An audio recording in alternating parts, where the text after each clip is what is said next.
Batman Beyond is a fan-favorite franchise. The comic books have continued to build on this universe, and in its latest run of Batman Beyond books, Bruce Wayne has been killed, and Terry is learning how to function without his mentor, which has led him to discovering Bruce's greatest secret ever. A kaiju-mutated Killer Croc was left to defend something Bruce locked away, which appears to be a fungus using the bodies of the Court of the Owls. These defenders of the green are battling against Terry and his guide, a cat boy named Kyle, who weirdly enough has Constantine's powers. What is this? What is the fungus? How is it controlling the Court of the Owls? How does Kyle have Constantine's powers? Well, we're about to answer all of this. This is Comicstorian. We take comic books and break them down into audio drama so that you know exactly what is going on. The purpose is so that you know what to add to your collection. If you want to support this channel and keep it alive, consider visiting us over at Patreon or YouTube memberships or Spotify. Now let's get into Batman Beyond Neo-Gothic issues 5 and 6. Batman and Kyle launch into battle as the Defenders of the Green, driven beneath Gotham for decades, launch an assault on them. Terry looks back at his friend, ordering him to leave while he fights the monsters. "You go find Constantine! I'll pull the weeds," Terry shouts, whirling through the air, slashing through the vines with his gauntlets. "Poison Ivy I recognize, and Black Orchid," he says as he whirls, slashing the massive arm off of a Swamp Thing-like creature. "I gotta admit though, I have no idea who you are, Muckman, and you're not growing on me." Leaving Batman to his fight, Kyle moves deeper within the subterranean chamber that they have found themselves in, following his magic to his former teacher, John Constantine. Finally, he finds the missing children trapped within glowing seeds surrounding a massive root. "Batman, I found the kids!" Kyle shouts towards the battle, but the Black Orchid rises up behind him. "You cannot find that which isn't lost." Back at the fight, Batman is slammed into the ground by a massive vine, while Poison Ivy snarls at him, proclaiming that the city above is a blight on the world and the Dark Garden will once again rise and reclaim the Earth. Black Orchid slashes at Kyle, knocking him away, proclaiming that the children were tossed away by society, and that they are the seeds that will sprout and be taught to tend the garden. Kyle staggers to his feet, blood seeping from the wounds on his face. "Kids aren't seeds. They don't deserve to be buried. But you certainly deserve the fire." He stands, magical fire leaping out of his hands, burning into the powerful vines of the Dark Garden. As the Guardians of the Green begin to scream in pain, Terry gets to his feet. He turns his eyes to the massive root in the center of the chamber and remembers something that Bruce once taught him about botany. "Every tree has a taproot, an absolute center, and I think I just found theirs," Batman says as he leaps into the air, slashing into the root, pushing deeper inside. "You old dreg, I know it's you that's been stealing the children," Terry shouts, finally figuring out the truth. "They're mine to protect," the deep voice says, echoing it through Terry's mind. "These children have families, they have lives," Batman growls, but the voice disagrees. "They are already dregs, forgotten, desolate, dead roots to be tread upon. But in the right hands, like mine, they can be magic." Batman pushes into the taproot, finding the glowing center, where the corpse of John Constantine is entwined with the roots, feeding it his magic. Kyle pushes through the hole that Batman created, his eyes falling upon his former mentor, anger bubbling up in his voice. "John freaking Constantine!" he bellows, leaping down, shouting for John to take back the curses that he passed on to Kyle's body. But Batman holds him back. "I saw what he did to you, and you're gonna get your justice," Terry promises, turning back to the corpse that John Constantine has become, demanding to know why John has kidnapped these children and spread his rot far beneath the city. "Give me answers, or I'll give you pain," Batman growls, and John's eyes merely glow as he glares at the heroes. "You think I can still feel pain? You think I give two shakes of a dog end about fear? I'm dead. I'm free. I'm finally the root of the power. I am the green. Me! I'm just saving the little that I can."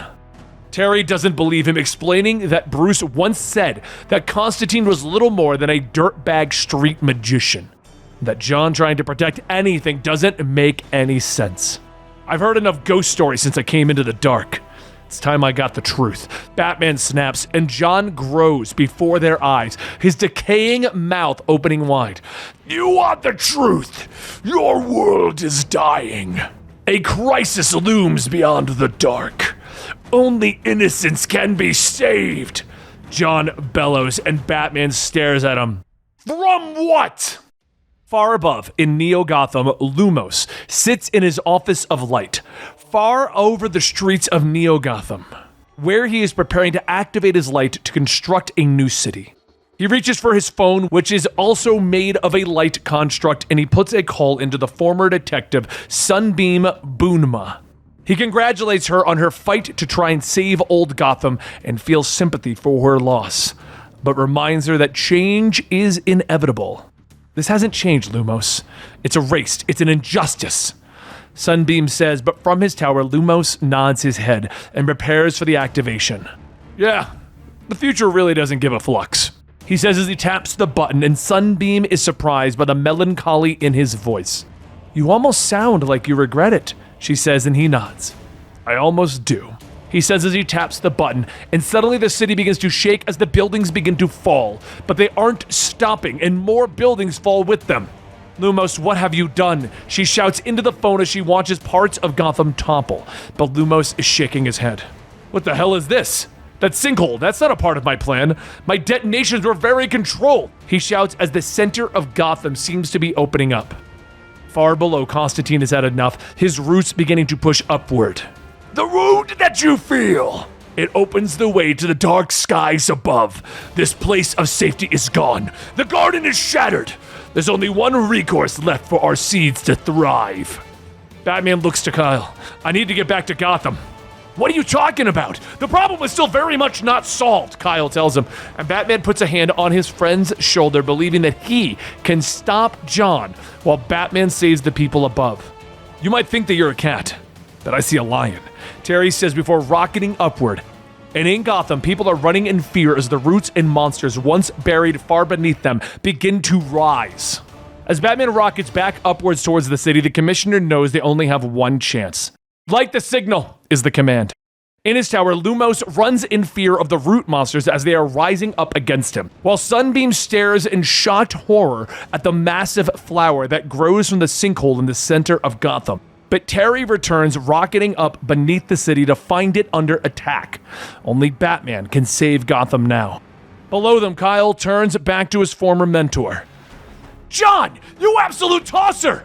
You have to stop this now! He roars, stepping forward, ordering John to stop his assault and remove the curses from Kyle's body.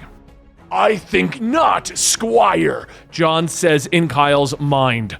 But the cat shakes his head. No! None of that! You speak to me with your mouth or I'll put my fist right through it! Kyle hisses, stepping right up to John's face. John's body begins to twist and his mouth opens wide, the decaying skin cracking as it moves for the first time in decades, and he laughs. The laughter echoes through the chamber until John begins to cough out bile and decay that hardened in his body. You think you're scarier than the damn Batman? My kingdom is almost complete. A place of safety for the innocent, forever. Not one more scar. Just like... It's gonna be beautiful, kid. Above, Batman is doing his best to protect the people, but there are too many monsters now. Batman into the cave. Patch me to Beam. We need a damn plan, he growls into the comms. Sunbeam is moving and fighting, her sidearm thundering as she tries to protect who she can. It's Gestalt that suggests activating the Gordon Initiative, which would use the systems that Luminous put into place during the Living Gotham's attempt to control the population. It would make you a criminal, Batman. Or worse, it could aid in the reactivation of the Living Gotham Protocol, the one that killed Bruce Wayne. Regardless, many will most likely die. Sunbeam whirls, firing her weapon back at Black Orchid as she runs through the streets, admitting that she doesn't think they have a choice. And Batman nods, and he narrows his eyes, admitting the truth. Gestalt, get it done. But open a channel, we need trust. Below, Kyle finally looks at John and explains the truth. That long ago, John took Kyle in, but he betrayed him. John made Kyle feel like he belonged, but it was all a ruse to get the curse from John's body. You gave me a life of magic, but it turned my soul to ash. He points out that John is doing the same thing all over again with every child that he kidnapped. And expecting what? That it'll work out better this time? That's the definition of insanity, John. Kyle begins to work his magic, scrawling glyphs on the ground around John's root. Using his own blood in the spell, he finally reaches the last lesson about magic and life. The thing that's worse than death is living without forgiveness, Kyle says, casting the spell.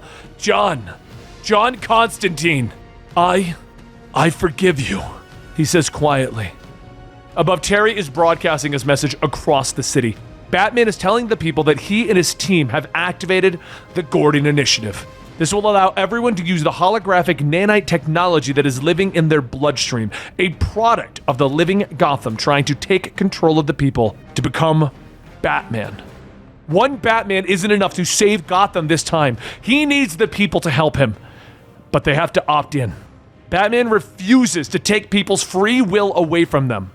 I'm just asking that you trust me. My name is Terry McGinnis.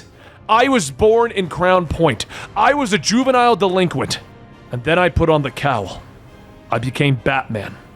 If I can do it, so can you. Terry says across the city. And the people hear Terry McGinnis' words. If you think you can save this city, you can be Batman too. He finishes, and the people, they nod. They agree. They rise up.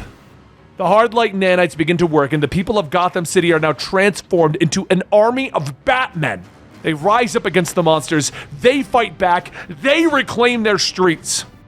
Below, John Constantine looks at Kyle with sadness, and he shakes his head. Don't want to be forgiven. I was as bad as the world gets, John says quietly.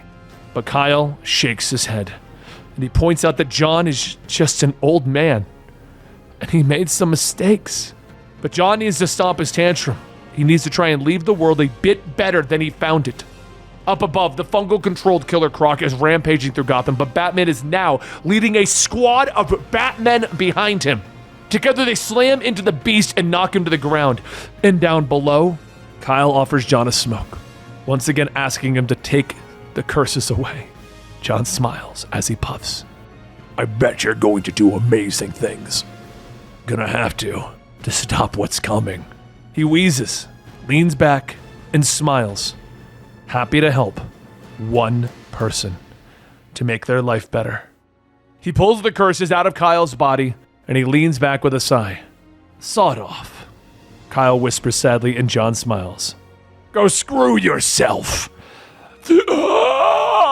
He gasps as his body sinks into the ground, the root dying beneath him as the magic finally leaves. Above, the roots all fall to the ground, defeated and dead, and it's over. Later, it's Terry and Kyle who look down on the city, which has become quiet. Lumos has disappeared somewhere in the chaos, hiding his face from the city. He was screwed completely, but in the end he knew it. Just because you hurt the ones who love you doesn't mean you've broken their hearts forever. Kyle says with a sigh, and Terry nods, thinking of the ones that he's hurt. Shit deserves love too, you know? Yeah, I guess they do. As Gotham moves on, it rebuilds as it always does. The children are found and removed from the seed pods that they were kept in, returned to their families if they can. Gestalt begins to work alongside the city, hoping to make it better. Croc is brought back to the surface where he's taken care of. Kyle begins to move through the streets, using his power to help the people, like he always wanted. Later, Terry holds Sunbeam close in his apartment, commending her for her interview and pointing out people are talking about her mayoral run. She smiles and tells him to change into normal clothes so they can meet Barbara Gordon for dinner. Terry nods and he looks at his phone. I'm gonna need a minute, he says quietly, and Sunbeam nods, leaving him alone. Terry sits tapping his phone, putting in a call to Dana. It rings for a moment before she finally picks up. Hello? Terry? Or am I talking to Batman? Terry smiles as he sits, staring out at the city. It's just me. Just Terry. And I owe you some answers. And that concludes Neo-Gothic, a series we started a little while ago and we kind of forgot it existed, honestly, but I kind of really love the ending to this. I thought it was really good. It's interesting the directions they want to take Batman Beyond. It's completely different, so your opinions are very important when it comes to this one. Let me know what you think in the comments down below, and I'll see you guys next time right here.